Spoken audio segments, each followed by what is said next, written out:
Hi అండి. Welcome to my channel V Sailaja boutique.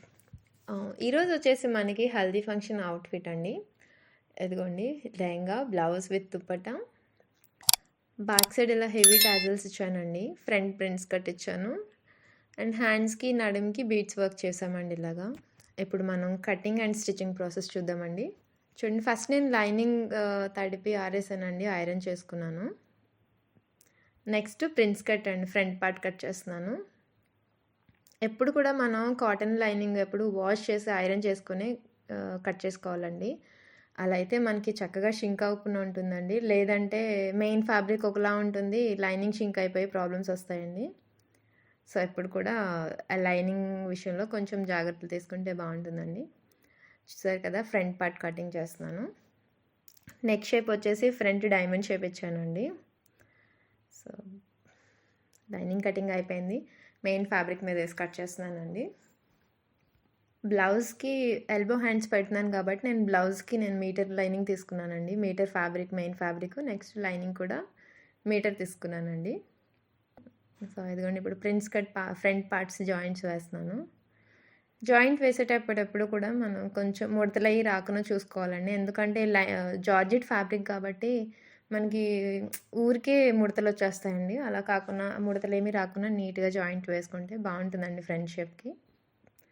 Prince cut ఇవ్వండి, చూడండి ఇలా జాయింట్ వేసేసుకున్నాం మనం. చూసారు కదా, బ్లౌజ్ పైన మనకి ఇలా గోల్డ్ బోటాస్ వచ్చాయండి, ఎల్లో పైన కొంచెం హెవీ లుక్ వచ్చింది, చూసారు కదా. సో ఫ్రంట్ డైమండ్ షేప్ తీసుకొని దానికి నీట్గా నేను థ్రెడ్ పైపింగ్ ఇచ్చానండి. నేను మూన్ వైట్ థ్రెడ్ పైపింగ్ ఎందుకు తీసుకున్నానంటే లెహంగా మనకి half yellow half moon white వచ్చిందండి, మనకి క్రీమ్ కలర్లో ఉంది కాబట్టి నేను లెహంగా ఫ్యాబ్రికే తీసుకున్నాను పైపింగ్ కోసమని. చూసారు కదా, గోల్డ్ కూడా వేసుకోవచ్చు, కాకపోతే గోల్డ్ అంత కనిపించదు అనేసి నేను లెహంగా ఫ్యాబ్రిక్ ఏదైతే ఉందో అది తీసుకుని ఇలా వేసుకున్నాను. చూసారు కదా, ఫైనల్గా ఫ్రంట్ షేప్ ఇలా వచ్చిందండి మనకి. సో హ్యాండ్స్కి వీ కట్ ఇమ్మన్నారండి. చూసారుగా, హ్యాండ్స్ కటింగ్ చేస్తున్నాను. ఫస్ట్ లైనింగ్ పైన వీ షేప్ తీసుకున్నాను, కటింగ్ అయిపోయింది. సో ఇప్పుడు ఈ లైనింగ్ని మనం మెయిన్ ఫ్యాబ్రిక్ పైన వేసి జాయింట్ వేసుకున్నాము. హ్యాండ్స్కి నేను పైపింగ్ వేయట్లేదండి, ఎందుకంటే బీడ్స్ వర్క్ చేయాలి కాబట్టి చక్కగా నార్మల్గానే ఇలా ఫ్లిప్ చేసి కుట్టేస్తున్నాను.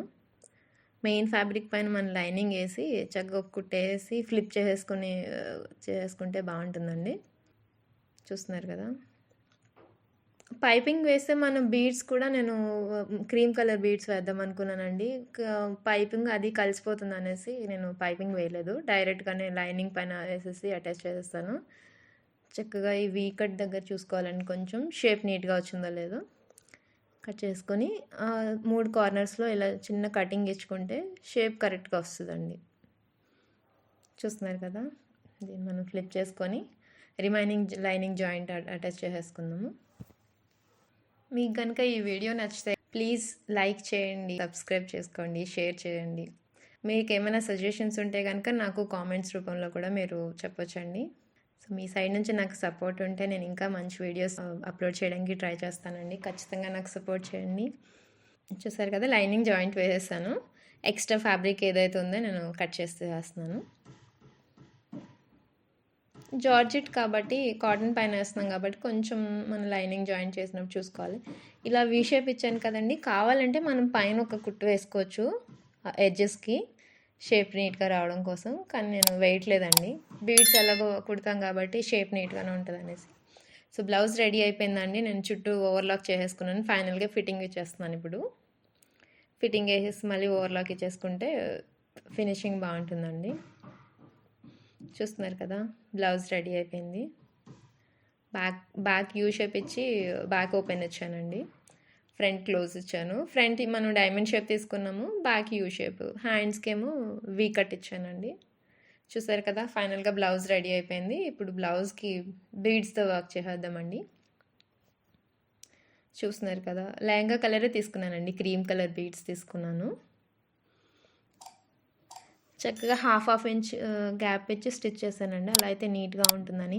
ఎక్కువ గ్యాప్ ఇచ్చినా బాగోదండి, సో అందుకని హాఫ్ ఇంచ్ ఇచ్చాను. ఈ టైప్ లేసెస్ కూడా దొరుకుతున్నాయండి మనకి బయట. కానీ అవి అంత క్వాలిటీ నాకు నచ్చలేదు. అందుకని నేను డైరెక్ట్‌గా హ్యాండ్స్ తీసుకున్నాను. ఇప్పుడు లెహంగా స్టిచ్చింగ్ చూద్దామండి. చూస్తున్నారు కదా! ఇది లెహంగా ప్లీట్స్ పెడుతున్నానండి. లెహంగాకి వచ్చేసి నేను 5 మీటర్స్ జార్జెట్ క్లాత్ తీసుకున్నాను. 3 మీటర్ క్రేప్ తీసుకున్నాను. 2 మీటర్ ఏమో కాటన్ లైనింగ్ తీసుకున్నానండి. క్రేప్ ఎందుకు తీసుకున్నానంటే జార్జెట్ కాబట్టి డైరెక్ట్‌గా కాటన్ ఏస్తే ఇది సెపరేట్ అయిపోతుంది. కాటన్ ఊరికే ముడతలు పడిపోతుంది కదండీ! అందుకని. క్యాన్ వేయడం కోసమని కాటన్ లైనింగ్ తీసుకున్నాను. చూసారు కదా! ప్లీట్స్ పెట్టేశాను. పైన బెల్ట్ అటాచ్ చేస్తున్నాను. ముడతలయి రాకుండా నీట్‌గా చూసుకోండి. చూడండి ఫైనల్‌గా ఇలా వచ్చిందండి లెహంగా.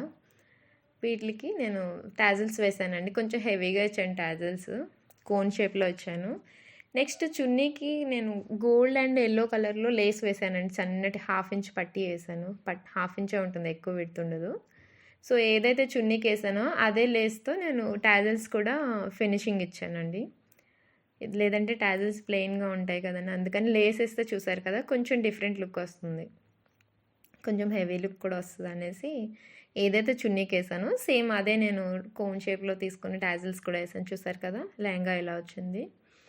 ఫైనల్‌గా మనకి ఇలా వచ్చిందండి. చూసారు కదా! ఫ్రంట్ ప్రింట్స్ కట్ ఇచ్చాను. బ్యాక్ సైడ్ ఇలా హెవీ టాజిల్స్ ఇచ్చానండి. దుపట్టాకి కూడా నేను లేస్ అది చేసాను. తర్వాత కస్టమర్‌కి కాల్ చేశాను. ఫైనల్‌గా కస్టమర్ ఏసుకొని చూసారు. ఆవిడైతే చాలా హ్యాపీగా ఫీల్ అయ్యారండి. Thanks for watching. Don't forget to like, share and subscribe to our channel. Thank you.